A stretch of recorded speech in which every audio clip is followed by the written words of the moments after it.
itong kwento ng bawat tahanan, payo ng magulang, baon sa kinabukasan. Makinig ka, dahil ito'y para sa'yo.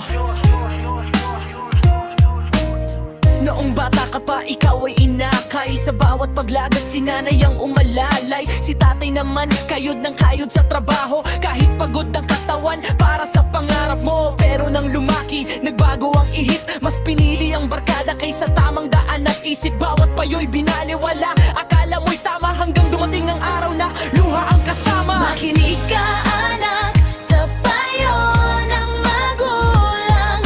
Pag-ibig nila'y di kayang tumpasan. Ninuman kapag sila'y nagsasalita.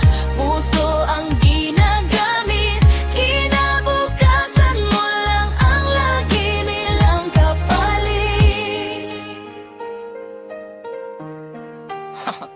Hindi ka nila gustong pigilan sa pangarap. Gusto lang nilang iwas ka sa bawat hirap. Marami nang dinaanang unos at bagyo, kaya alam nila ang landas na mas totoo. Kapag ika'y nadapa, sila ang sasalo. Kapag ika'y umiyak, silang karamay mo. Kaya habang narito pa sila sa piling mo, igalang at mahalin, yan ang tunay na panalo.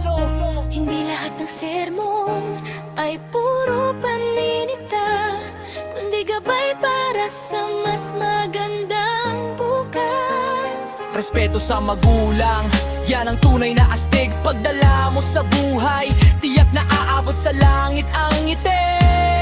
Nakinig ka, anak, huwag maging matigas. Ang payo ng magulang ay hindi kailanman kupas. Darating ang panahon, maunawaan mo rin na bawat paalala'y pagmamahal ang kahulugan sa atin. One love para sa lahat ng magulang at sa bawat anak na natututong makinig.